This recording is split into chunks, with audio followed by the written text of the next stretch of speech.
something big is shifting in the Pacific. Quietly, steadily, and without a single treaty signed. The Philippines, long a reluctant actor in the power game between the US, China, and Taiwan, is no longer sitting on the sidelines. It's moving deliberately toward Taiwan. And that single move could reshape the balance of power in the Indo-Pacific. It's subtler than that. But that subtlety makes it even more dangerous for China. This isn't a headline-grabbing military alliance, and now the Philippines is joining that ring. Because for Beijing, the nightmare scenario isn't just a well-armed Taiwan or an assertive Japan. It's a ring of aligned democracies, silently coordinating and inching closer together. Let's be clear, this isn't happening by accident. Intelligence sharing between Philippine and Taiwanese defense officials has increased. Joint maritime coordination is being tested, and Philippine patrols are now operating within radar and communication range of Taiwan's Southern Command. Gone is the ambiguity that once defined Manila's stance. The days of hedging between Beijing's economic promises and Washington's security umbrella are over. In their place, a sharpened focus on sovereignty, defense, and strategic alignment, with countries that actually stand up to China's bullying. Under President Ferdinand Marcos Jr., the Philippines has undergone a radical shift in foreign policy. U.S. surveillance aircraft and PA Poseidons are now operating regularly from Philippine soil. Warships from the U.S. and Philippines are conducting joint patrols in contested waters. And that now includes Taiwan.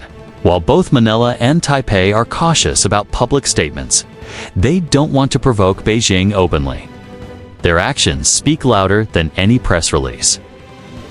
At the same time, Taiwanese firms with defense industry links are exploring logistics hubs in the northern provinces of Luzon.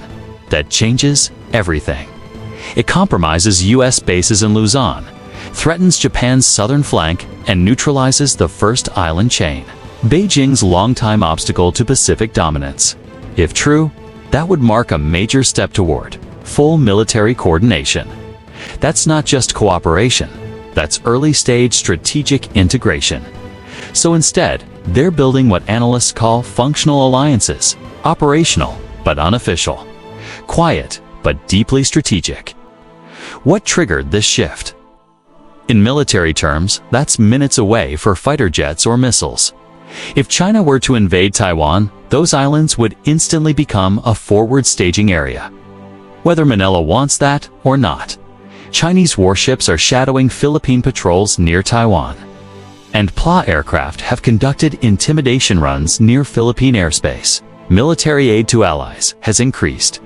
U.S. Pacific Command has expanded its operations, and bilateral defense commitments are being prioritized over multilateral talking shops. That strategy worked for years, especially under the previous Duterte administration. But today, the game has changed. And it gives Washington a critical anchor, one that can reinforce Taiwan from the south if things escalate. It's modernizing its Navy and Air Force, and it's pursuing closer ties not just with the U.S., but with Japan, Australia, South Korea, and now Taiwan. What happens near Scarborough Shoal affects what happens in the Bashi Channel. A Philippine fishing boat harassed by China today might trigger joint responses with Taiwan tomorrow. It suggests a region slowly but surely banding together. Not under Washington's orders, but out of shared necessity. Start with geography.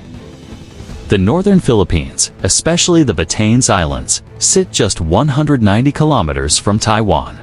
Now add this.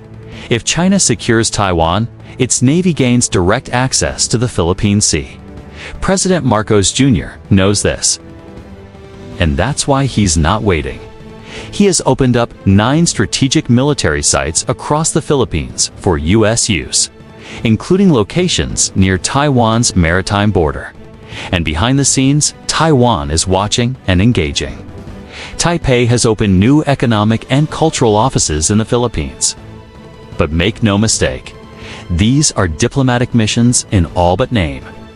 There are even rumors, unconfirmed but persistent, about Taiwan seeking temporary basing rights for transport aircraft in case of emergency.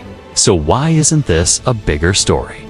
We bring you the world as it is, not as it's filtered. Because Manila and Taipei are playing it smart. They know an overt alliance would trigger immediate backlash from Beijing. China, of course, is reacting, just not with diplomacy.